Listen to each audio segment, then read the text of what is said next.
Chapter 6 Sailing on the River Hudson and on East River. Guest and more guest. American street urchins. New York life.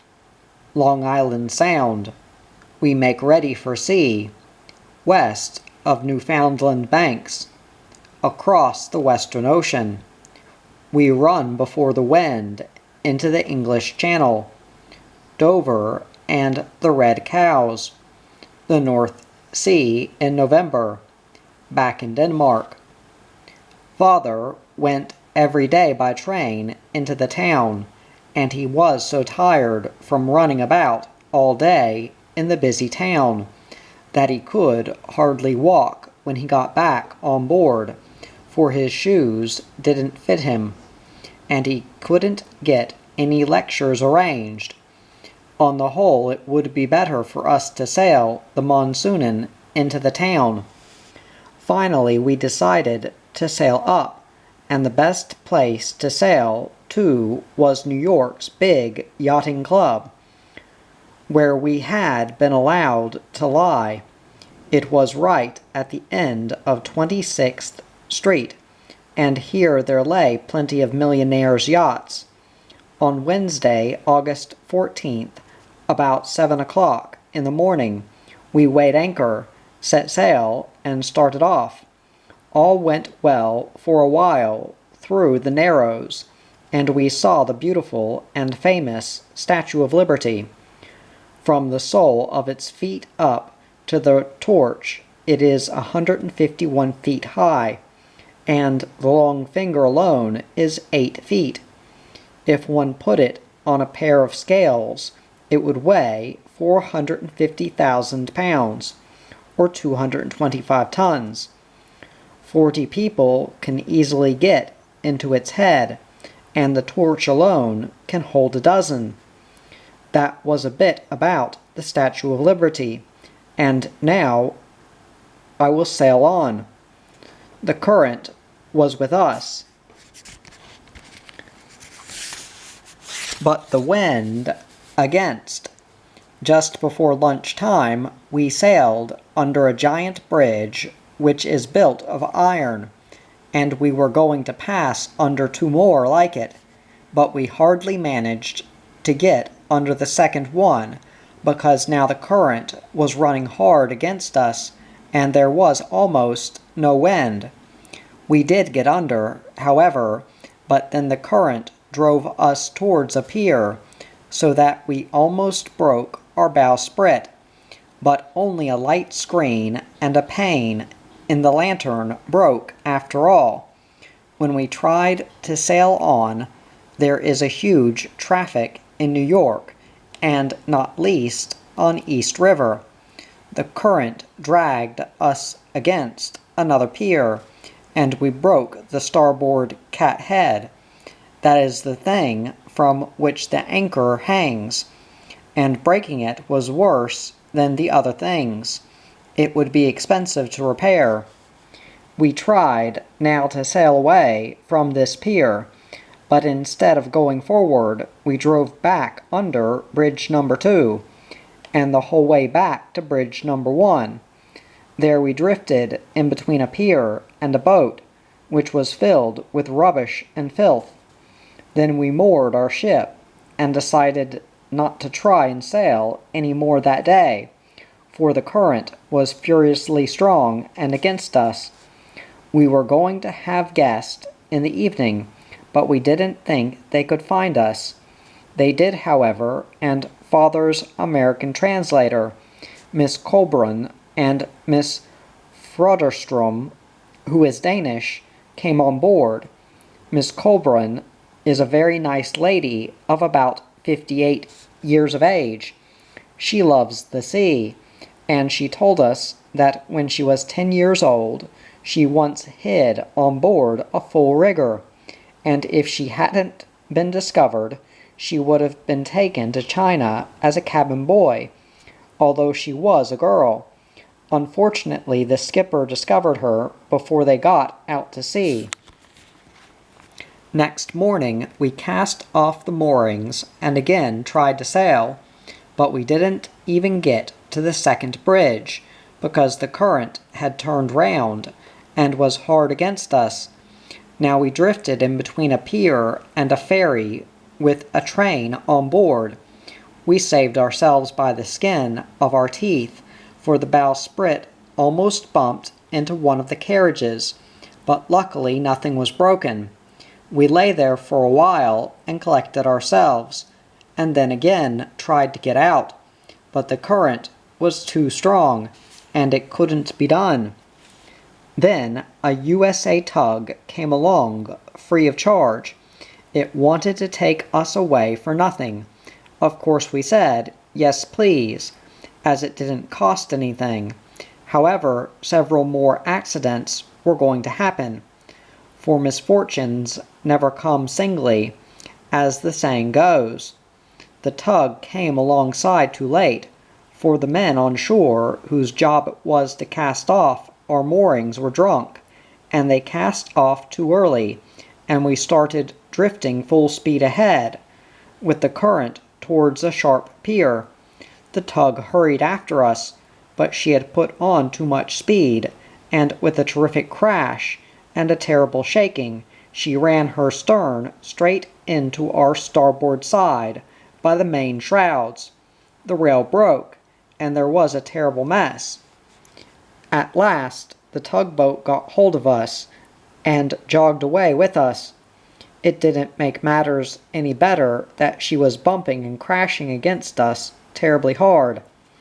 At first Father wanted to go ashore and tell the owner of the tug everything, but then the man who was in charge of the tug came on board and said that he would lose his job if Father did that, and he wanted to pay Father at once instead.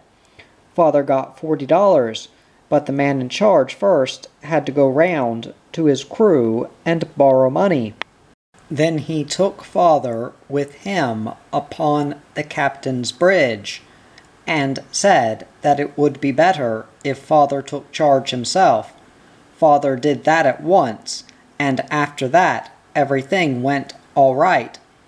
At last we got to the New York Yachting Club, and cast anchor just by an old, rotten pier. Father had promised the skipper of the tug not to say anything to his owner, because Father had been paid for the damage, and therefore I won't say what was the name of the tug. Father almost wore himself out traveling round in the town every day, and matters didn't get any better after we got here.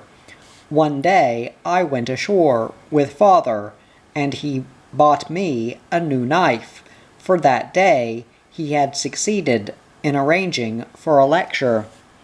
When Father was giving his lecture, the audience kept on asking him the whole time to tell them more, and Father lectured for a solid hour and a half for $10.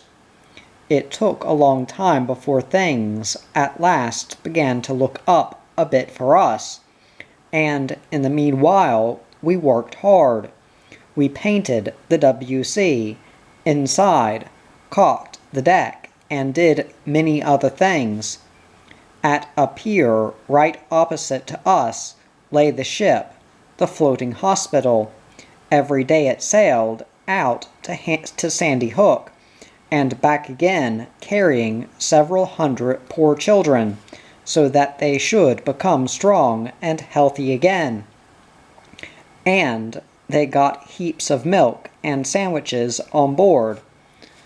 There was a big game room on the ship, and in the morning the boys came and played there, and in the afternoon the girls. We got fresh milk from there every day, and sometimes fruit as well.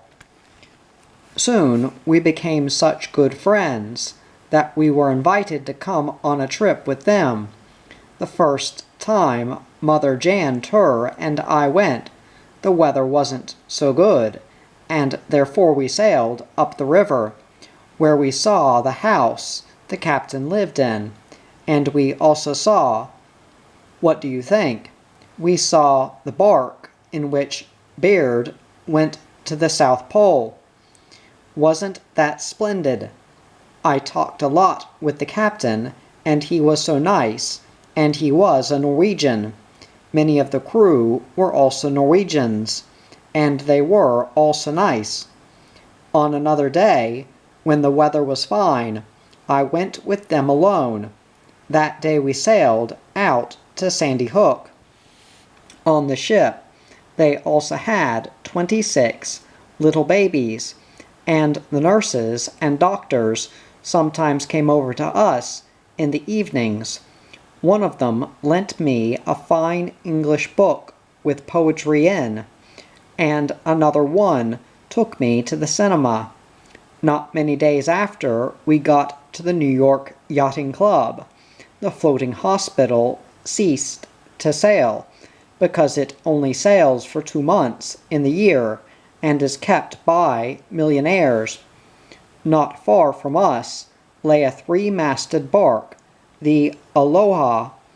When pressed, she can sail as fast as the Ch6, herself 17 knots. She was going to the Mediterranean in the winter, and she belongs to a man who owns $600 million. Besides that, he has a big farm from which he gets all his meat, butter, vegetables, etc. He is called the Railway King, and I don't know him by any other name. He owns a railway, and he is the richest man I have ever heard about. Father and the crew went over one day to see his bark, and you can imagine how grand she is.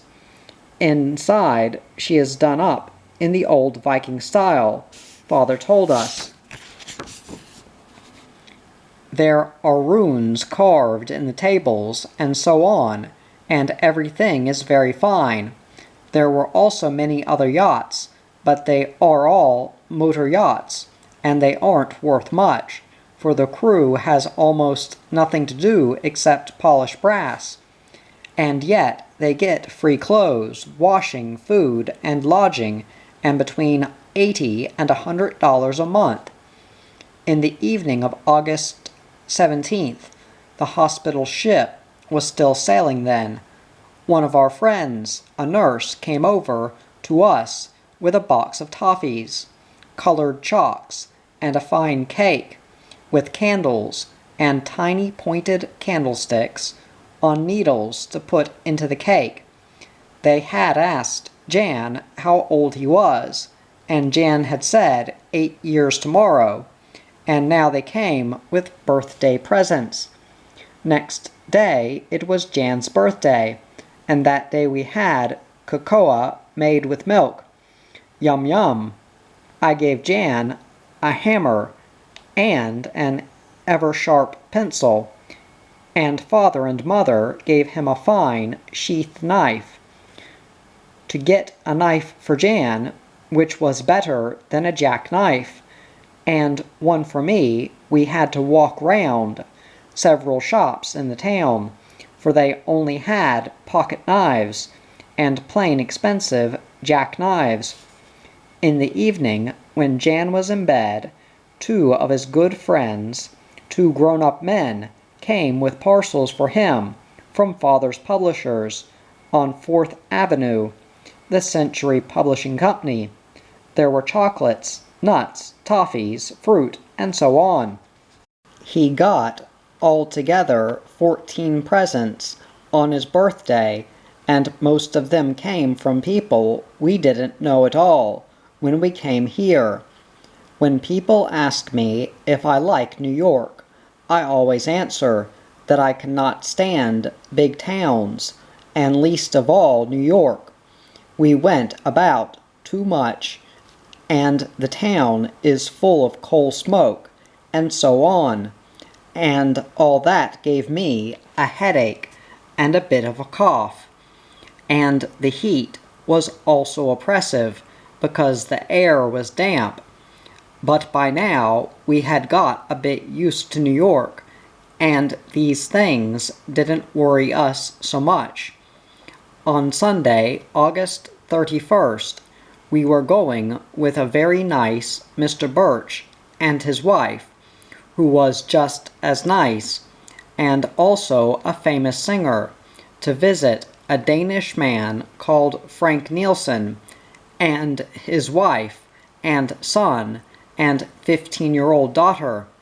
They had a small house, and a garden. Above them lived another Dane, called Nielsen, who had a daughter who was 14 years old. We went to the zoological gardens with Mr. Frank Nielsen. The zoo didn't cost anything. There were heaps of wild squirrels in the park. It is full of all sorts of animals. There are so many that it is impossible to see half of them all on one day, and we only saw the most important ones. If I were to try and write down all we saw, I should be stupid, for it would take many days, and also I wouldn't be able to write properly about all the strange animals and birds we saw. After that, we returned to Frank Nielsen's house, after a very good and eventful afternoon. We stayed there till 10:30, but when we were about to leave in their car, they wanted so much to keep Jan and me till the following day, which was Labor Day, and as we also wanted very much to stay, because they were so nice, Mother and Father let us stay. On Labor Day, everybody in the USA has a holiday. It's on the 1st of September every year. On that day, we played ball games, went bathing, and so on. And we played both with Margaret, Frank Nielsen's girl, and Martha, the other Nielsen's girl. At Martha's home, they had a piano, and Martha and I had been taking lessons for just about the same time, and we were just about equal in playing. We played duets, and we played some pieces by heart. In the evening, we were all invited to Martha's for supper, and stayed there till 10 o'clock, and Margaret, and I had such fun together. After that, we went down to Margaret's again and played put and take. Next morning, we had to get up at 6, for Mr. Frank Nielsen had to be in his shop at 7, and he could drive us down to the Monsoonin at the same time. But we liked so much being in the country, and we wanted so much to stay one more day, and as Mr. and Miss Frank Nielsen themselves asked us if we would like to, it was arranged that we should stay till Wednesday morning. On Tuesday, we were alone with Margaret. That day passed by, however, just as nicely as the others, and we went bathing and so on. Wednesday morning, we were called at 6 and taken down to the Monsoonin. When we got on board, we had to start school again. Father went about in the town every day, trying to get lectures arranged, and he was just beginning to get some fixed. Father had already given several lectures, but for one of them he only got $5, and a brand new Danbrog. Our old flag had long ago got blown to shreds, and we also had a little doll's flag, which had also got torn to pieces. Father had written an article for a newspaper here, and he got $100 for it, and Father said that now things were beginning to look brighter, but Father was getting more and more tired every day.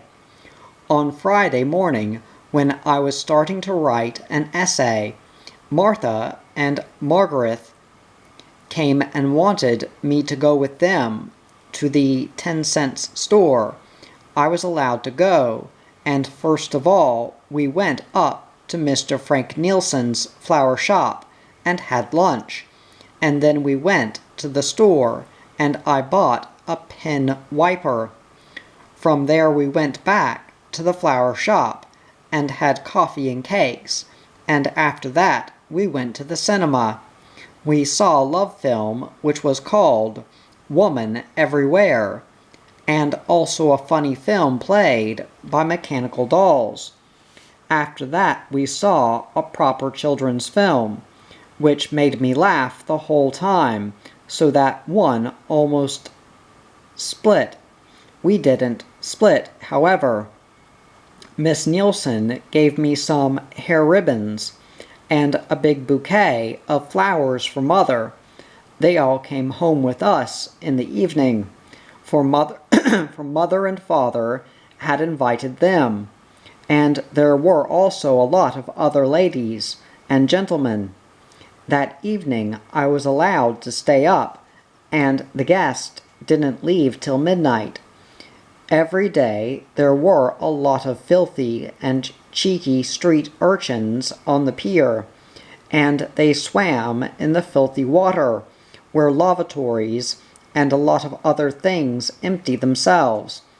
But then they were almost never clean either. They simply climbed on board and went up aloft and tramped around on deck without taking any notice of what we were saying. Soon nobody could be bothered to say anything to them. Father told them twice, but just as soon as Father was away, they were back on board. If I chased them away or told them to go, they just got cheekier and came more often, and they were such cowards that Jan could chase away the whole lot of them by himself. Mother asked them one day if they would like to have a lot of street urchins tramping around on the floor, the deck, in our case, when their mother had just cleaned the house, and that made them feel sheepish, and they disappeared. But as soon as the cat was away, the mice began to play. If I had been skipper on board, I would have kept them away all right, but finally they got tired of coming, and a few days before we were going to sail, only one or two came, and sometimes nobody at all.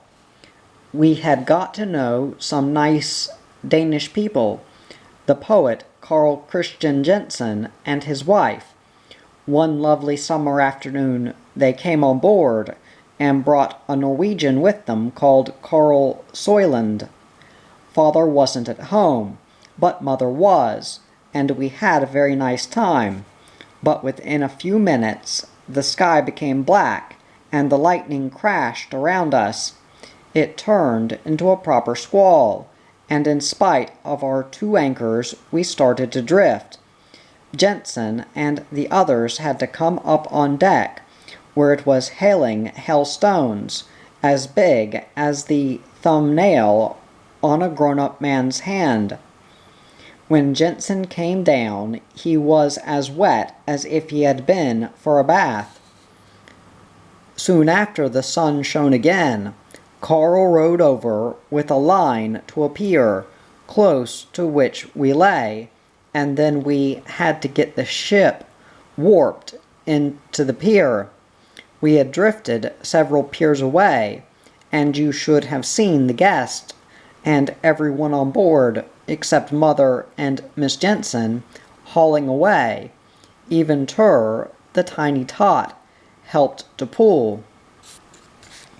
At last we got back to our darling pier, made fast alongside, and there we lay when Father found us.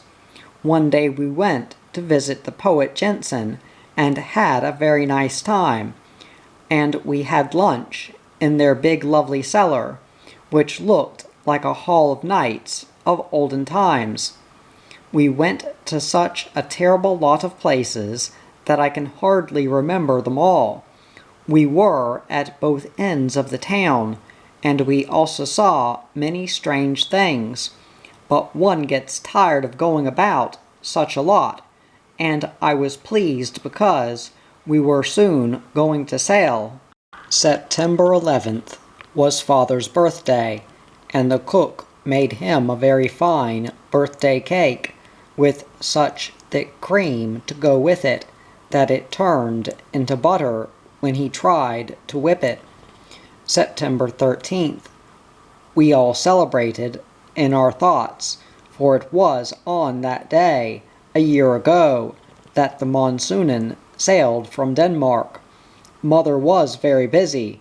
We washed most of our clothes ourselves, and Mother had to give Jan and me our lessons, and see to it that Tur had something to do. Mother also had to iron and sew and darn, and talk to all the visitors, who were streaming on board the whole time. I tidied up my cabin every morning, and once a week I washed the floor in there and cleaned it out properly.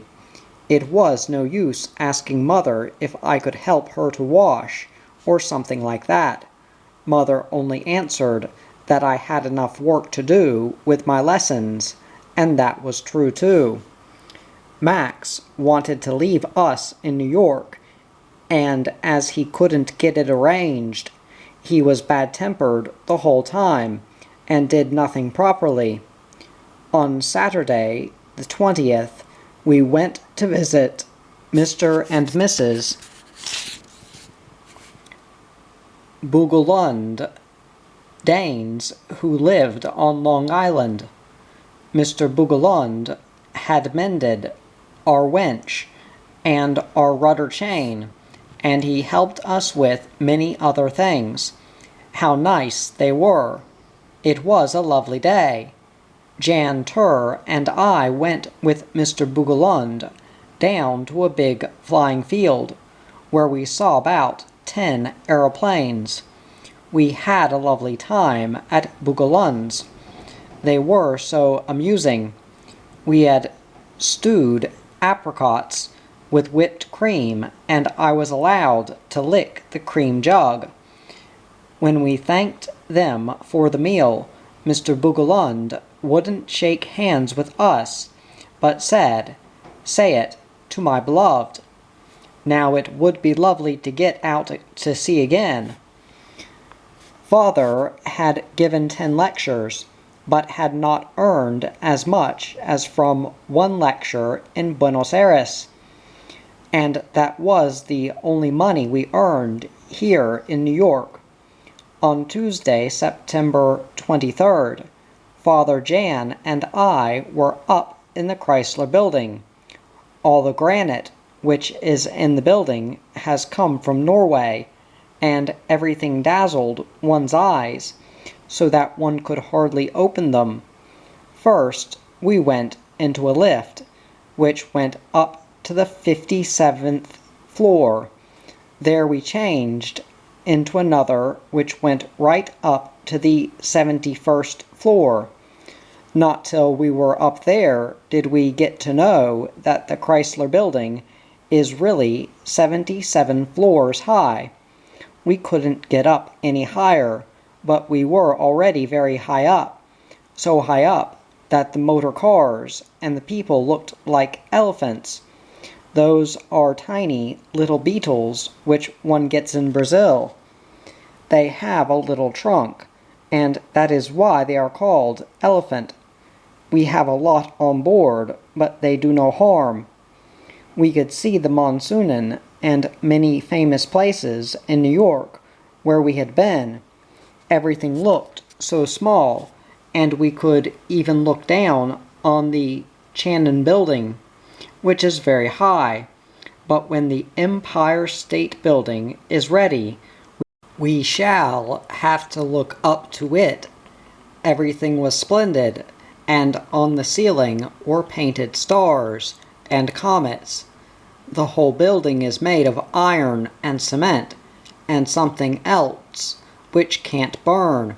The lovely roof and the spire is made of stainless steel, which shines like looking glass. Father presented Jan and me with a picture of the Chrysler Building, and after that we went down again by lift to the street.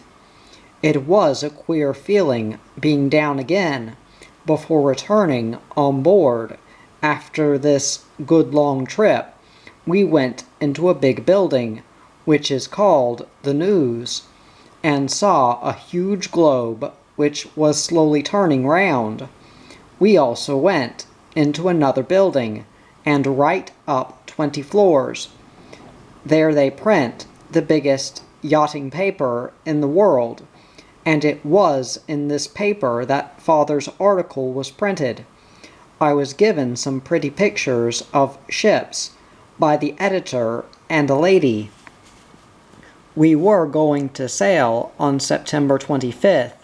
The day before, we got provisions and moved the boat over to a pier where we got drinking water free of charge. Now it would be nice to get out to sea again and get everything cleaned up.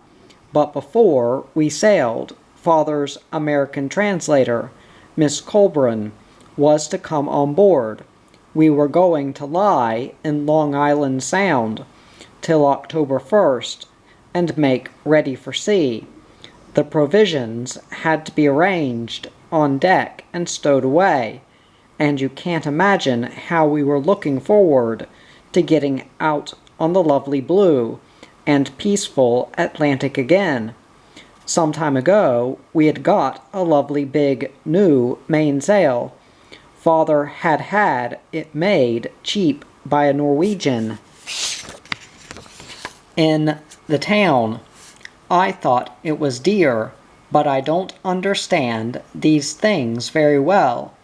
It is not made of strips like our old one, for the sailmakers who sew for the yachts in New York never make that kind of sail, and Father didn't want to explain to the sailmaker how such a sail ought to look, because he thought that the sailmaker would only get it all wrong.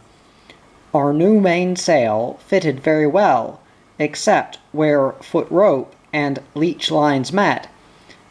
There some big ugly wrinkles ran out from the cringles, but we thought that would be all right after we had sailed with the sail for some time. The mainsail peaked a lot and looked fine when it was set. We bent it at once to try it out. One day a pretty young girl, Kitty Skyum, came on board.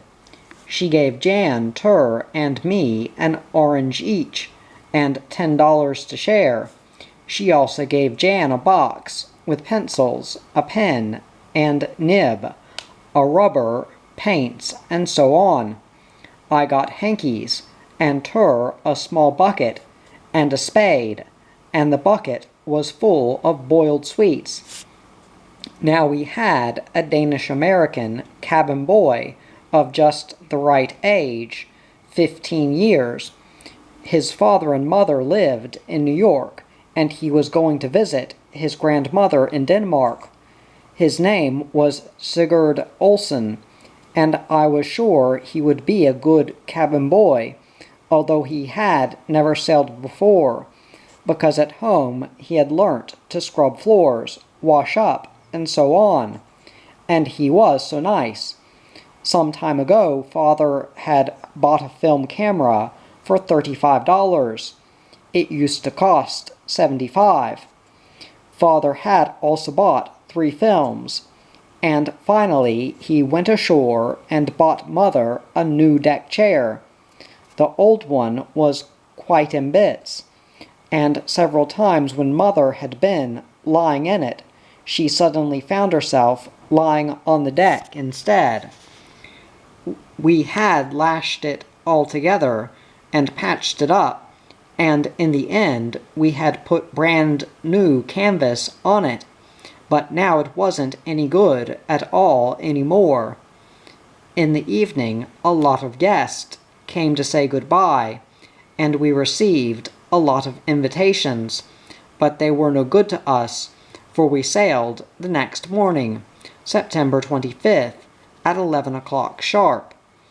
When we were filling up with drinking water, I was allowed to look after the main watercock, and Jan passed on a message to me from Father when I was to close it halfway, and so on, and that was great fun. Many good friends came along to say goodbye, and at 11 o'clock the yacht, Pegasus, followed us as an escort, and we sailed full speed ahead out of New York's filthy harbor, and away from all the people we had grown so fond of. There was an old man of 71 who had brought us newspapers every day. He was so nice, and he almost cried when we left, and I was very nearly crying too. Sigurd's father and mother came with us when we sailed, and a Miss Wise, and of course Mr. Ryberg, who had helped us with so many things. Our fine sailor, Miss Colburn, came too, and she was going to stay on board till we should sail off properly. Soon after lunch, we cast anchor between City Island and Hart Island. It was the best anchoring ground round here, and we were going to lie here for about 3 days. There was almost a dead calm, and Sigurd, Jan, and I went into the water several times a day. On the second day there, Jan and I went ashore with Father and met a Swede, who was a sailmaker, and whom Father had known since the time he went to Halmstad to take over the Monsoonen. On September 28th, we sailed from City Island Sound to spend a couple of days near a little peninsula called Lloyd's Neck.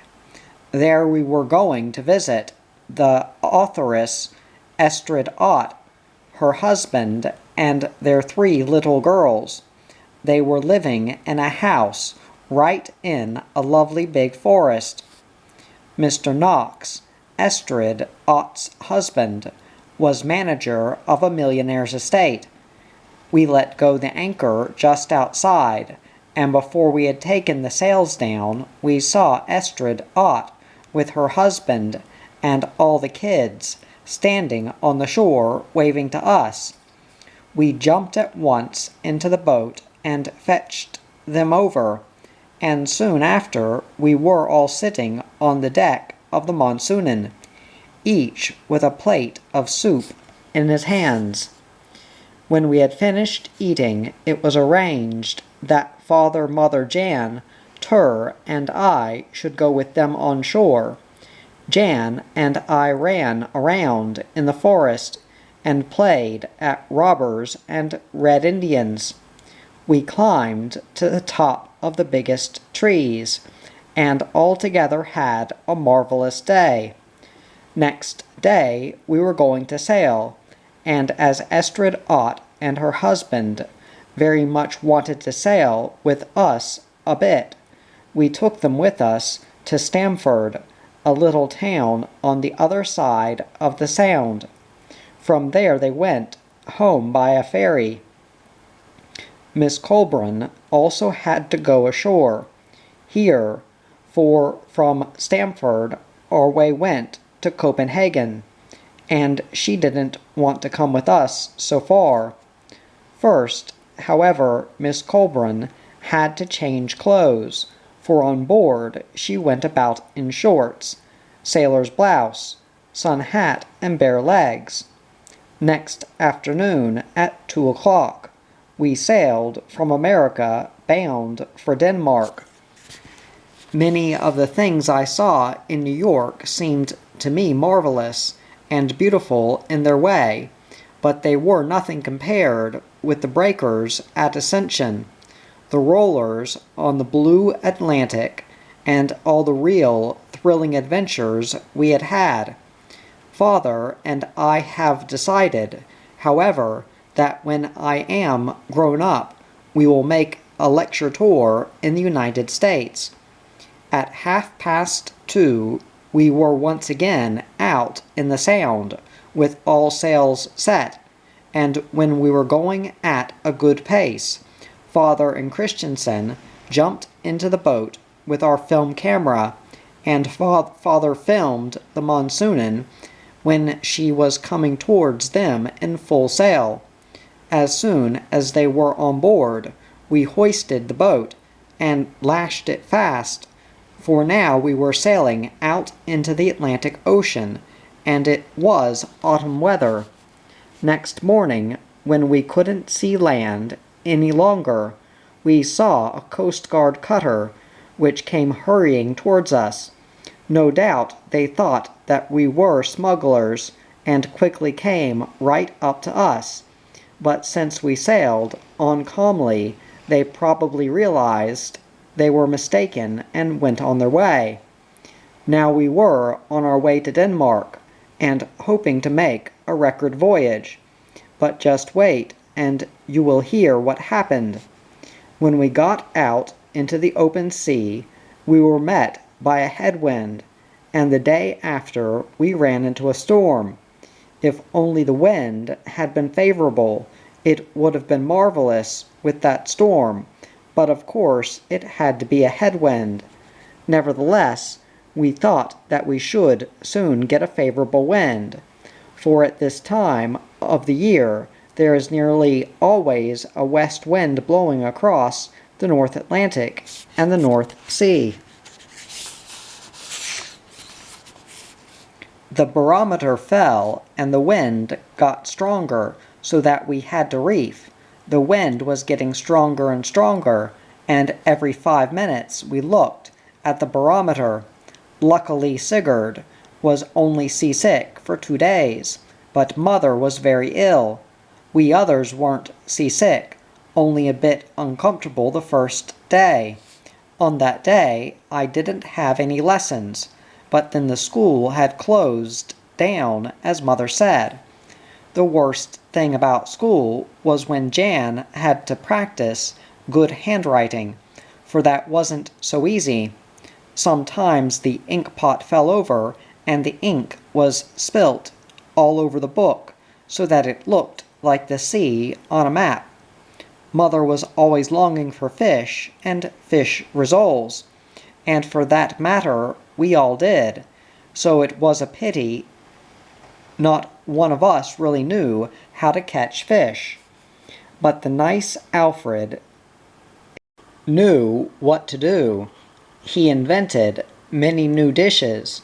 For example, he made an Atlantic Ocean pudding from rice, soaked rye biscuits, baking powder, some prunes, and jam, and other leftovers, which he boiled first of all and then baked in the oven. And this dish he had invented himself, so no one could part with it into the sea. But it was the fish balls we were all longing for. He put the tinned crayfish, by the way, they tasted like boiled bandages, through a mincer, and then treated them just as one treats ordinary fish when one wants to make fish balls. These fish balls tasted almost as good as the real ones. After we had had stormy weather for about 3 or 4 days, something awful happened. We had a terrible accident. One night the gooseneck on the main boom broke, and it took us 3 whole days to mend it, for we had almost nothing to mend it with. we were forced to use both our kevels and take our winch to pieces to make a jaw, and we also had to use up a couple of thick boards we had. You must also remember that we did all this during a storm, and of course we had to take down the mainsail and lash the boom to the mast and so on. When the gooseneck broke, the boom fell down on the roof of the WC with a huge crash, and the roof fell in. Carl had to do a lot of work there before we could go to the WC at all. At last, we succeeded in mending the main boom, but now the end of the boom split, and we had to make it tight with some bits of iron which had been left over from the rudder when it was mended in New York. It took us a whole day to mend the boom, for we had to do a lot of filing on the iron before bolts could be passed through. We had several more accidents on this voyage, but they were only small accidents compared with these others. For example, when Sigurd broke 2 panes in the skylight, so that Christensen had to put canvas there instead. Otherwise, Sigurd was quite good. One day Christensen had put Sigurd at the helm and ordered him to keep a good lookout because Christensen had to go and do something else, but Sigurd hadn't yet learnt to steer properly, although he had tried before, and he swung 8 points off the course and up into the wind, and before Christensen had time to prevent it, the Monsoonen turned round. Something might easily have gone wrong. We might have capsized, but all went well as usual. Father shot up on deck in a hurry, and we got the mainsail over on the other side. The storm lasted for nearly 20 days, with a head wind the whole time, before finally we were off the Newfoundland banks. It had driven us so far south that now it would take us much longer if we sailed round the north of Scotland, as we had at first decided to do, and so we decided to go through the English Channel instead. Now at last we got a favorable wind, and you can imagine how fast we sailed across the Atlantic. In 10 days we were in the Channel. A few days before, I had been in the watch together with Father and Christensen, and I have never before seen such a beautiful phosphorescent wake as I saw that night. At this time I was playing the mouth organ a lot, for Sigurd had sold me his old one for 6 pieces of chocolate. Every day we got a piece after lunch, and sometimes 2, because we had had such a lot given to us in New York. Father had had a bad foot all the time since we had left Lloyd's Neck. When Father jumped ashore there from the boat, he happened to tread on a mussel shell. He took no notice of it, but after a few days the foot became inflamed, and neither water nor hot porridge compresses helped.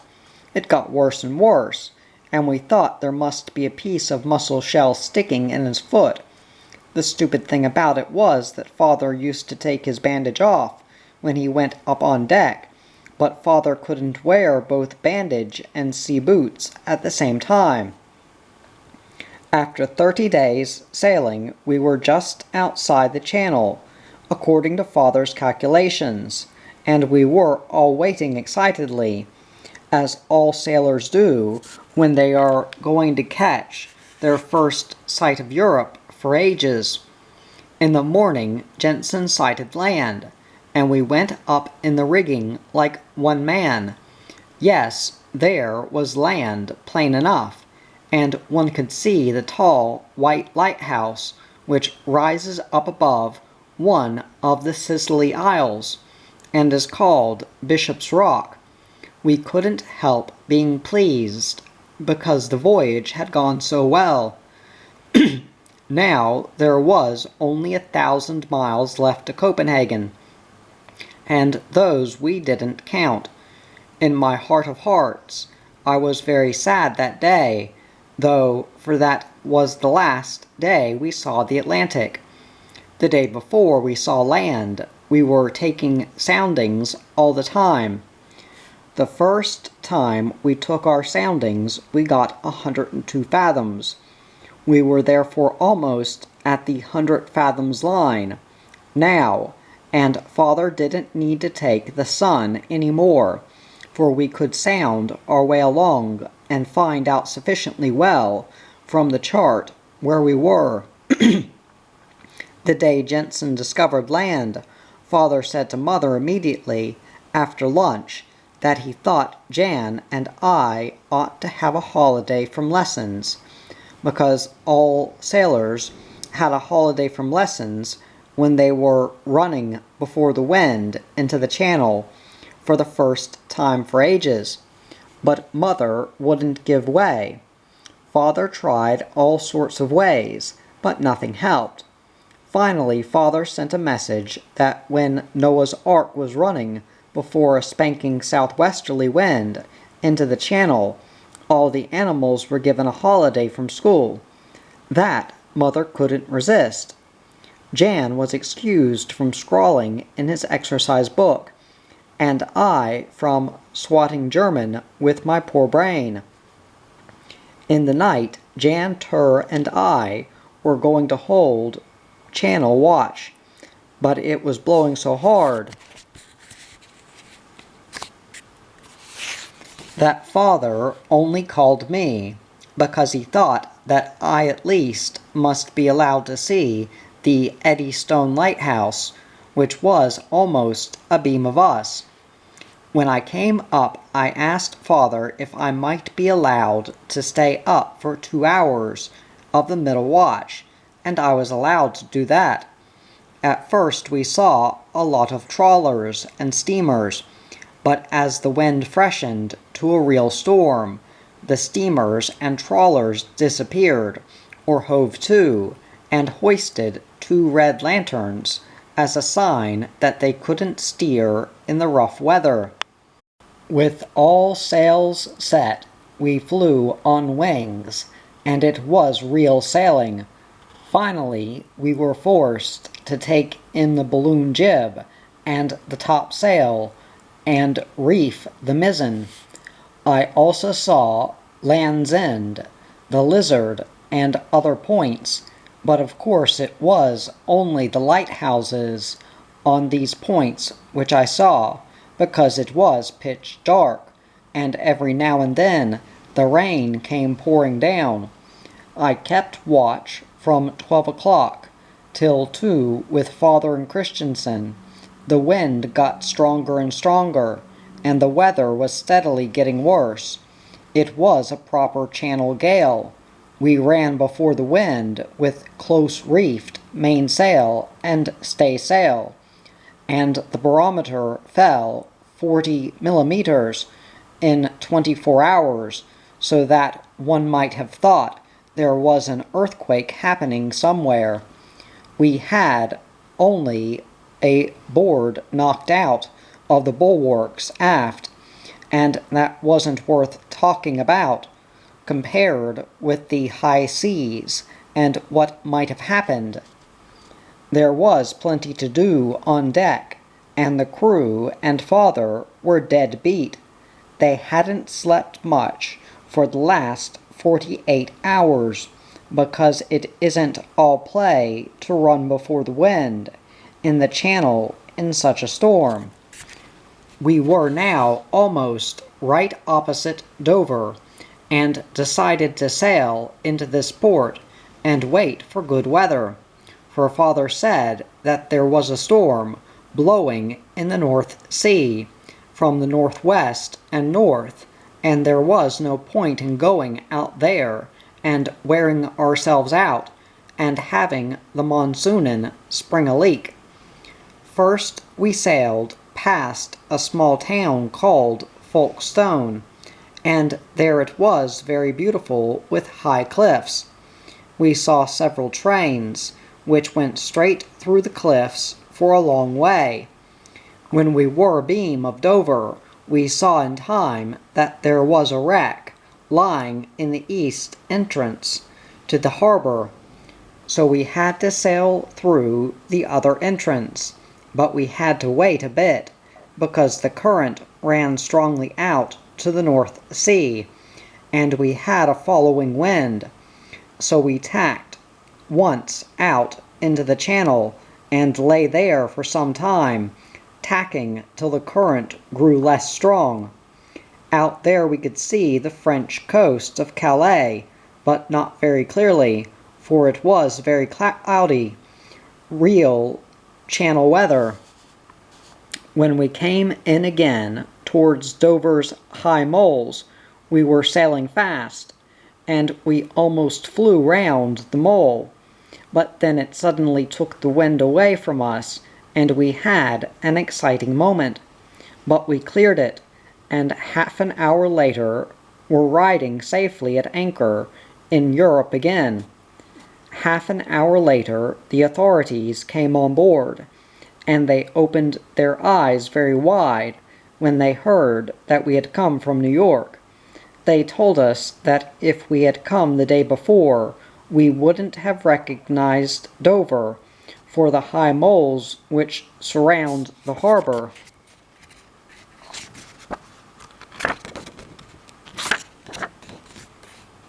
were quite hidden by the waves. It was the worst weather they had had for many years. Here we could clearly see Dover's famous old castle. It stands very beautifully, right on top of the beautiful grass-covered cliffs. It was so nasty and cold here by the shore, compared with out at sea.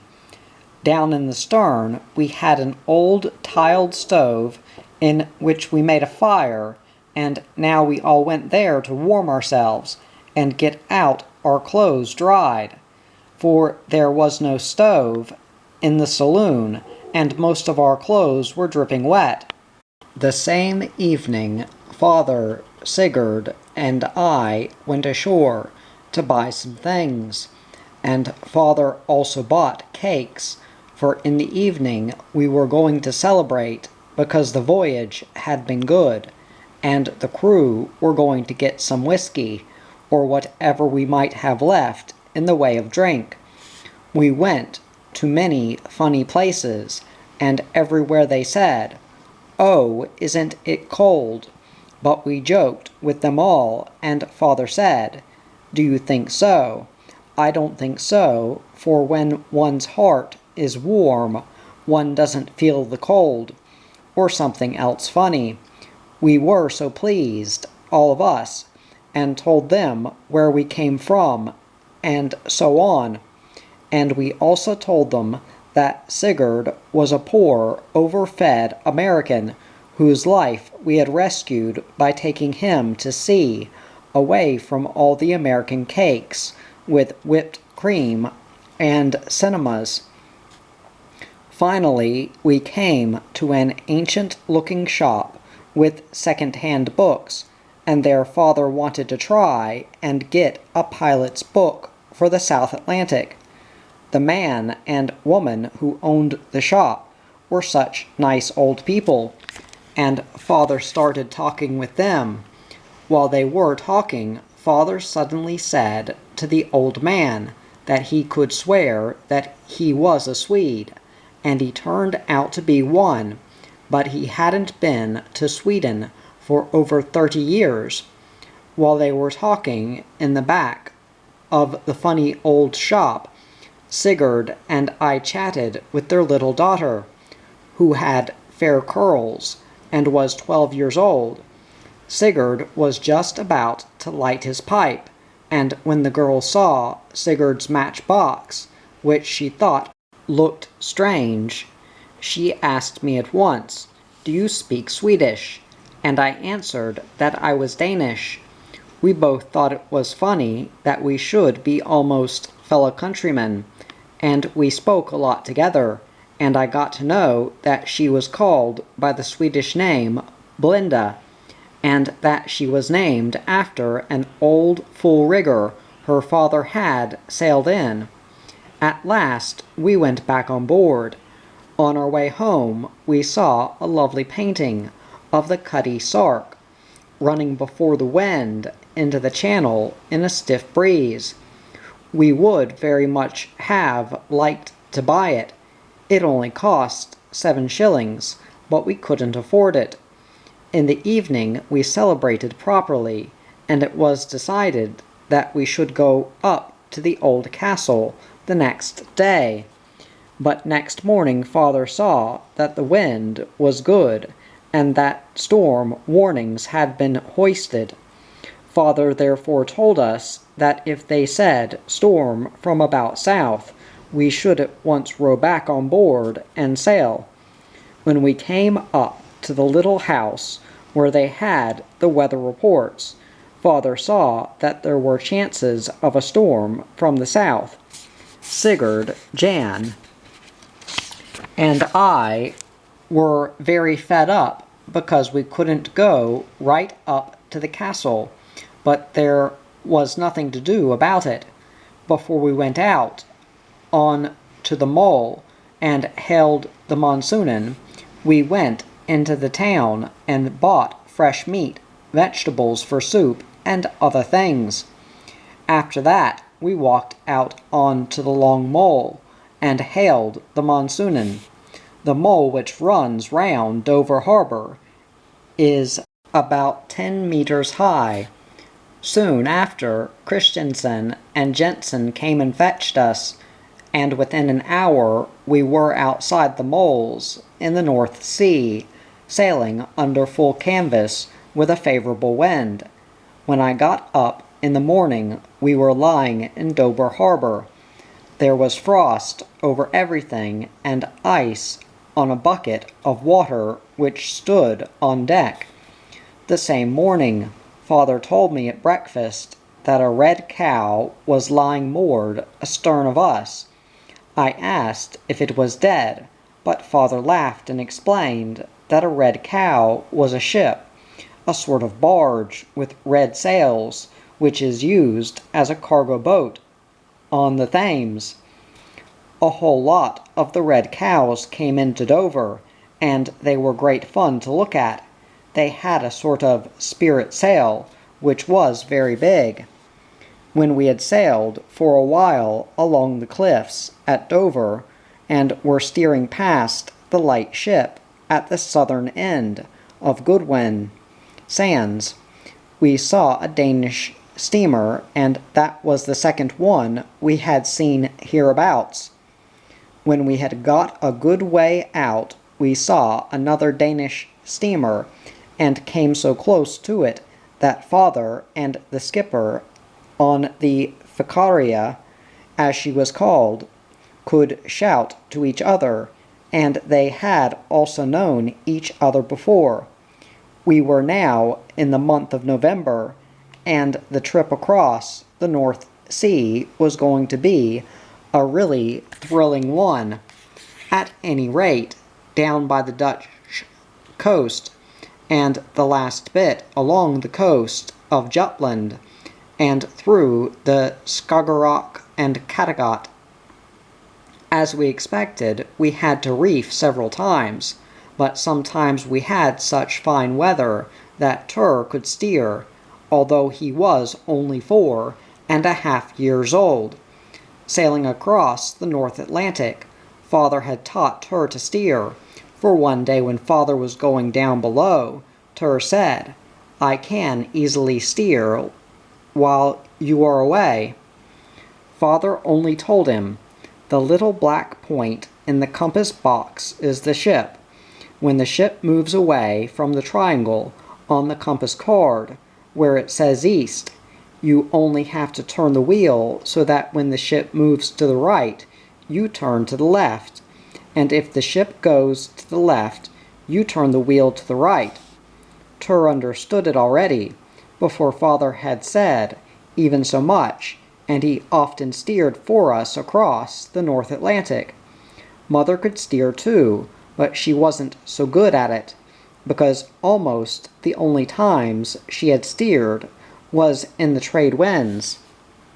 Another day, when father wanted to shoot the sun, he asked mother to take the wheel, but Tur was there at once, and when he saw that mother didn't steer so well, he went and stood next to her, and showed her with his hands which side she ought to turn the wheel. When mother turned too much, Tur said, now then, and made eager warning signs with his hands, and mother was so proud of him. We often took soundings, for we didn't see the sun at all, and one day, when we were in the same latitude as Copenhagen, Alfred said, now, Luff, we are in line with your aunts. You'll soon be home now and can lie in Granny's lap. The last bit from Hunstholm to Cullen we did in 24 hours in furious weather, and we did the voyage from Dover to Oresund in 5 days and 4 nights. Early one morning we saw Grennen rise above the coast, on our bows to leeward. We were off Denmark again. After we had rounded the Skaw, father did a mad thing. He decided to go through the East Sound in that furious weather, instead of going to leeward through Lesso Sound. At Lesso, the wind suddenly veered to the southwest, and if it hadn't slowly shifted back again, maybe we would now be lying at the bottom of the sea, outside the dangerous west coast of Sweden. We were carrying full canvas except for the topsail, during a terribly hard beat to windward, and the Monsoonen was having just a hard a time as she had the first time off the Dutch coast, and she had never before heeled over so much when I had been in her. The water came up from the hold through the air funnel and down into the pantry, so that everything in there was sailing round on the floor. In the middle of all this, mother cut Jan's and Tur's hair and washed us all 3, and we had to put on clean clothes, for mother said that we couldn't possibly go into the lifeboat with the old rags we had on, if father sailed the Monsoonen to the bottom of the sea. At 2 o'clock in the morning, father called Jan and me to see Kronborg, and at 9:30 we lay peacefully in Copenhagen, roadstead, and nobody could tell from the looks of us that 12 hours before we had been fighting for our lives. Not long after Luff was lying on Granny's lap, barking for joy, as Alfred had said he would, and when our aunts came, everybody was pleased and happy. But now, too, the adventure was over, unfortunately.